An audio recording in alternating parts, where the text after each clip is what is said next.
और ऐसे में एक बड़ा सवाल ये है कि क्या अमेरिका अफगानिस्तान में आतंक के खिलाफ अपनी लड़ाई को जीता हुआ मान सकता है? क्या अमेरिका 9/11 के हमले में जान गंवाने वालों के परिवार वालों की आंखों में आंखें डालकर ये कह सकता है कि न्याय पूरा हुआ है? अमेरिकी राष्ट्रपति जो बाइडेन आतंक के खिलाफ लड़ी गई इस लड़ाई में अमेरिका को जीता हुआ करार दे रही है, लेकिन अफगानिस्तान की धरती से तालिबान अमेरिका को चुनौती पे चुनौती दे रहा है। आखिर क्या बदल गया है इन सालों में?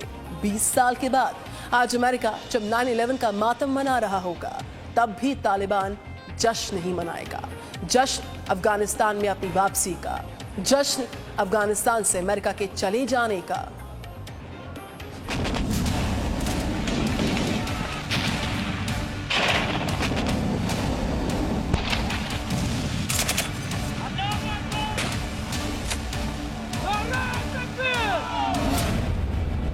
अफगानिस्तान पर तालिबान के कब्जे और नई कैबिनेट में मौजूद आतंकवादी चेहरों को देखते हुए ये साफ हो चुका है कि अफगानिस्तान की दिशा और दशा क्या होने वाली है। दुनिया के सबसे खूंखार आतंकियों का संगठन हक्कानी नेटवर्क तालिबान की नई कैबिनेट में काफी मजबूत नजर आ रहा है। हक्कानी नेटवर्क के जिन चेहरों को सारी दुनिया कल तक दुनिया के सबसे बड़े आतंकवादियों के तौर पर पहचानती थी, आज तालिबान ने उनको अफगानिस्तान का माननीय मंत्री बना दिया। और तो और जब पेंटागन ने हक्कानी नेटवर्क के आतंकियों को कैबिनेट में शामिल करने पर सवाल उठाए, तो तालिबान ने उल्टे अमेरिका को ही धमकी दे दी। तालिबान ने खुलकर कह दिया कि हक्कानी को आतंकी मत कहो। हक्कानी परिवार के लोगों को संयुक्त राष्ट्र और यूएस की ब्लैकलिस्ट से हटा दिया जाए। यानी तालिबान की सरपस्ती में 9/11 का जो दर्द अमेरिका को मिला, उसकी टीस अब भी बाकी है।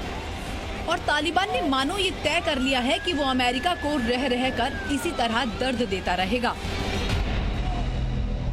देखिए, पहली बात ये है, जो प्रोस्क्राइब्ड टेररिस्ट हैं, वो उनको टेररिस्ट सूची में लगाया गया था क्योंकि वो थे एक threat to international peace and security.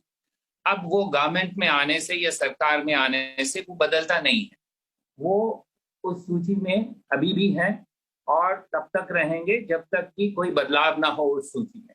और उस सूची में बदलाव आने की इतनी जल्दी कोई संभावना भी नहीं है।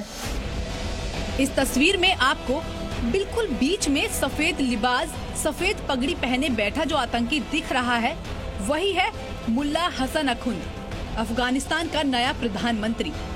उसके ठीक बगल में आतंकी मुल्ला हैदतुल्ला बदरी बैठा है, जिसे तालिबान ने वित्त मंत्री बनाया है। और दूसरी तरफ बैठा है तालिबान का न्याय मंत्री अब्दुल हकीम। और ये है मुल्ला याकूब, तालिबान के संस्थापक और तालिबान के सबसे खूंखार आतंकी रहे मुल्ला उमर का बेटा, जिसे तालिबान ने अपना रक्षा मंत्री बनाया है।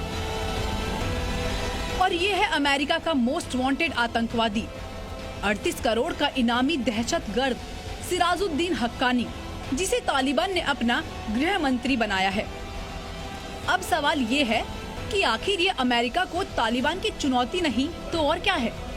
तालिबान चेहरा बेशक बदल गया हो, लेकिन उसका चरित्र आज भी वही नजर आता है, कट्टर और आतंक परस्त। तो क्या अमेरिका का दर्द अभी बाकी है?